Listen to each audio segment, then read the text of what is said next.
नमस्कार दोस्तों, आप सभी कैसे हैं। भगवान भोलेनाथ की कृपा हम सभी पर सदा यूं ही बनी रहे।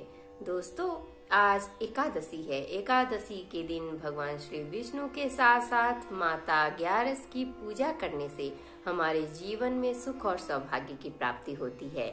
ऐसे में दोस्तों, माना जाता है कि ग्यारस के दिन ग्यारस माता की कथा सुनने से हमारे जीवन में जितने भी दुख और दारिद्र है, माता उन सभी से हमारी रक्षा करती हैं और हमारे जीवन में सुख की प्राप्ति होती है। ऐसे में दोस्तों, आज के वीडियो में हम एकादशी के दिन ग्यारस माता की कथा सुनेंगे।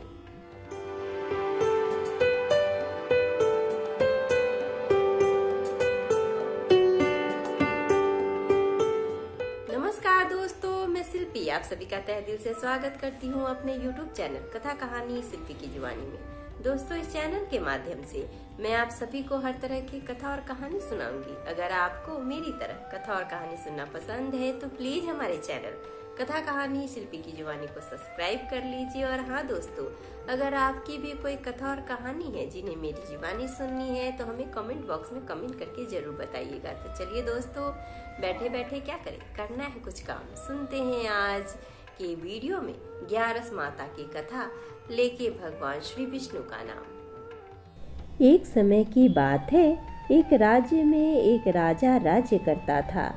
राजा बहुत ही बुद्धिमान और बलशाली था। राजा सदैव अपनी प्रजा का बहुत अच्छे से ध्यान रखा करता था। प्रजा भी अपने राजा को बहुत पसंद किया करती थी। राजा की 2 बेटियां थीं। राजा अपनी दोनों बेटियों से बहुत प्रेम किया करता था।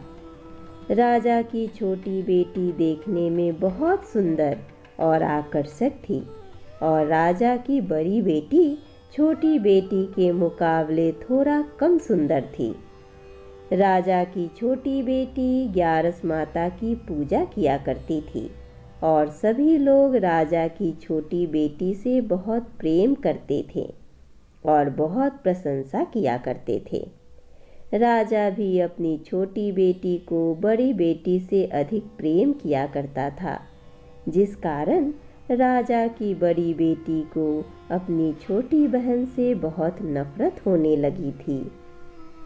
राजा की दोनों बेटियां जब बड़ी हो गई, तब एक पड़ोस राज्य में रहने वाला राजकुमार राजा की बड़ी बेटी के लिए रिश्ता लेकर आया।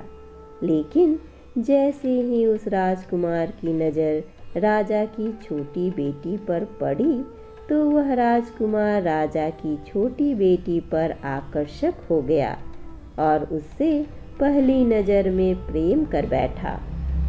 उस राजकुमार ने राजा की बड़ी बेटी के साथ विवाह करने से मना कर दिया और उसने राजा से कहा कि मैं आपकी छोटी बेटी से विवाह करना चाहता हूँ। जिसके बाद राजा की बड़ी बेटी यह देखकर अपनी छोटी बहन से बहुत क्रोधित हो गई और राजा की बड़ी बेटी ने अपनी छोटी बहन को अपना सबसे बड़ा दुश्मन मान लिया। राजा की बड़ी बेटी ने अपनी छोटी बहन से बदला लेने का निर्णय लिया, जिसके लिए उसने अपनी छोटी बहन को जान से मारने का प्लान बनाया। राजा की बड़ी बेटी ने अपनी छोटी बहन को मारने के लिए सबसे पहले एक लड्डू में जहर मिलाकर अपनी छोटी बहन को दे दिया और उसको लड्डू खाने के लिए कहा। लेकिन लड्डू खाने के बाद भी छोटी बहन को कुछ नहीं हुआ। बड़ी बहन यह देखकर बहुत आश्चर्यचकित हो गई, लेकिन बड़ी बहन ने हार नहीं मानी और उसने जब रात में छोटी बहन अपने कमरे में सो रही थी, तब एक मटके में सांप रखकर उसके कमरे में छोड़ दिया। लेकिन सांप भी छोटी बहन का कुछ नहीं कर पाया। जिसके बाद बड़ी बहन ने अपनी छोटी बहन से कहा कि चलो हम लोग कुएं में से पानी भर कर लाते हैं। जिसके लिए वह अपनी छोटी बहन को पानी भरने के बहाने कुएं के पास ले गई और उससे अपनी छोटी बहन को कुएं में धक्का दे दिया। लेकिन छोटी बहन को तब भी कुछ नहीं हुआ, क्योंकि हर बार ग्यारस माता उसकी रक्षा कर रही थी। और उधर बड़ी बहन अपने सारे प्रयासों के बाद असफल हो रही थी, जिससे वह बहुत क्रोधित होती जा रही थी। फिर उसने अपनी छोटी बहन के पास जाकर उससे खुद ही पूछा कि मेरी छोटी बहन, तुमको पता है भगवान ने सबकी मृत्यु एक दिन निश्चित समय पर लिख रखी है, और कैसे तुम्हारी मृत्यु होगी क्या यह तुम जानती हो? तब छोटी बहन ने अपनी बड़ी बहन को बताया कि हाँ, मैं तो जानती हूँ कि मेरी मृत्यु कैसे होगी। छोटी बहन से यह सुनकर बड़ी बहन मन ही मन बहुत प्रसन्न होने लगी, और उसने अपनी छोटी बहन से कहा कि तो मुझे अपनी मृत्यु का राज बताओ। छोटी बहन ने अपनी बड़ी बहन से कहा कि मेरी मृत्यु तो एक तोते में है। जो तोते के गले में एक हार है, उससे मेरी मृत्यु होगी। जब तक कोई भी व्यक्ति तोते को मारकर वह हार अपने गले में पहनेगा तो मैं मूर्छित हो जाऊंगी, और जैसे ही उस हार को अपने गले से उतारेगा तो मैं वापस से जीवित हो जाऊंगी। अपनी छोटी बहन की मृत्यु का राज जानकर बड़ी बहन बहुत ही खुश हो गई, और उसने अपनी छोटी बहन को मारने के लिए उसके पालतू तोते को ढूंढना शुरू कर दिया। और छोटी बहन को इस बात का आभास हो गया था कि कोई उसकी जान लेना चाहता है, जिसके लिए वह अपने पिताजी के पास गई और उसने अपने पिताजी से कहा कि पिताजी, मेरी मृत्यु के बाद आप मुझे जलाइएगा मत, बल्कि आप मुझे अपनी पुरानी वाली हवेली में एक पलंग में लिटाकर छोड़ दीजिएगा। अपनी छोटी लड़की की यह बात सुनकर राजा बहुत आश्चर्यचकित हो गए। राजा ने अपनी छोटी बेटी से पूछा, बेटी, तुम यह क्या कह रही हो? तब राजा की छोटी बेटी ने बताया, पिताजी, समय किसी के लिए नहीं रुकता है। कब क्या हो जाए किसी को कुछ पता नहीं है। और फिर राजा ने अपनी छोटी बेटी से कहा कि तुम ऐसी बातें क्यों कर रही हो? 2-3 दिन में तो तुम्हारा विवाह होने वाला है। लेकिन छोटी बेटी ने अपने पिताजी को ऐसा करने पर मजबूर कर दिया और उनसे वचन ले लिया। राजा ने भी अपनी छोटी बेटी की बात स्वीकार कर ली, और 2-3 दिनों के बाद जब शादी का समय आया तब राजकुमार बारात लेकर राजा के घर आया, और राजकुमार और राजा की छोटी बेटी का विवाह शुरू हो गया। जैसे ही राजा की छोटी बेटी राजकुमार के साथ फेरे लेना शुरू करती है तो उसकी बड़ी बहन अपनी छोटी बहन के कमरे में जाकर उसके तोते को पकड़ लेती है और उसको जान से मार देती है। तोते की गले में जो हार था उसको अपने गले में धारण कर लेती है। जैसे ही बड़ी बहन उस हार को अपने गले में धारण करती है तो उधर छोटी बहन 3.5 ही फेरे ले पाती है और वहीं पर बेहोश होकर गिर जाती है। जिसके बाद राजा ने बड़े बड़े दर्द हकीमों को बुलवाया और अपनी छोटी बेटी का इलाज करने के लिए कहा। राजा की बात सुनकर वैद्य ने छोटी बेटी को जब चेक किया तो राजा को बताया कि आपकी छोटी बेटी ना तो जीवित है और ना ही मरी हुई है। यह मैं ऐसा पहली बार देख रहा हूँ। राजा ने वैद्य को और हकीम को यह बात बाहर बताने से मना कर दिया और उसको कहा कि अगर तुमसे यह बात किसी को बाहर बताई तो हम तुम्हें फांसी दे देंगे। राजा ने अपनी छोटी बेटी को पुराने महल में जाकर एक पलंग पर लिटा दिया और वहाँ पर कुछ सैनिक को तैनात कर दिया। वापस अपने महल पर आ गया। राजा की बड़ी बेटी अपने पिताजी के पास आई और कहने लगी कि पिताजी, अगर यह शादी संपन्न नहीं हुई तो आपकी इज्जत का क्या होगा? आप कहे तो मैं आपकी इज्जत बचाने के लिए राजकुमार से शादी करने के लिए तैयार हूँ।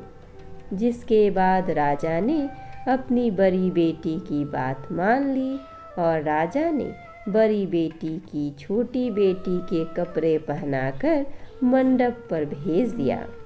लेकिन राजकुमार यह जान गया कि यह राजा की छोटी बेटी नहीं है, बल्कि यह राजा की बड़ी बेटी है। लेकिन जब राजकुमार ने शादी करने से मना किया तो सभी लोग ने राजकुमार को विवश करके राजा की बड़ी बेटी से बचे हुए फेरों को संपन्न करा दिया और विवाह करवा दिया। जिसके बाद राजकुमार राजा की बड़ी बेटी को अपने महल ले गया। राजकुमार राजा की बड़ी बेटी से ना तो बात करता था, न ही उसको पसंद करता था और न ही उसके आसपास भटकता था। और राजकुमार ने यह फैसला लिया था कि वह अपनी प्रेमिका को ढूंढ कर रहेगा और यह जानकर रहेगा कि उसके साथ क्या हुआ है। एक दिन राजकुमार अपने घोड़े पर सवार होकर राजा के पुराने महल के पास पहुंच गया, जहां पर उसने कुछ सैनिकों को देखा। महल के पास पहुंचकर राजकुमार ने जब महल को ध्यान से देखा तो वह समझ गया कि यह तो हमारे ससुर जी का महल है। तब राजकुमार ने सैनिकों से पूछा, तुम लोग यहाँ क्या कर रहे हो और इस महल के अंदर उस पलंग पर कौन लेटा है? जिसके बाद सैनिकों ने बताया कि यहाँ पर राजा की छोटी बेटी लेटी है। यह सुनकर राजकुमार बहुत प्रसन्न हो गया और वह तुरंत अपनी प्रेमिका के पास पहुंच गया और उसकी सेवा करने लगा।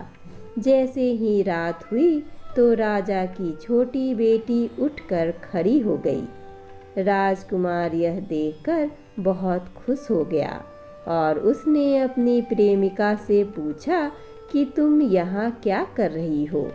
तुम मेरे साथ मेरे घर चलो। राजा की छोटी बेटी ने राजकुमार को सारी बातें बता दी कि मेरी जान एक तोते में बसी थी और मैंने यह बात सिर्फ अपनी बड़ी बहन को बताया था और मुझे पता है कि उसने ही मुझे मारने का प्रयास किया है।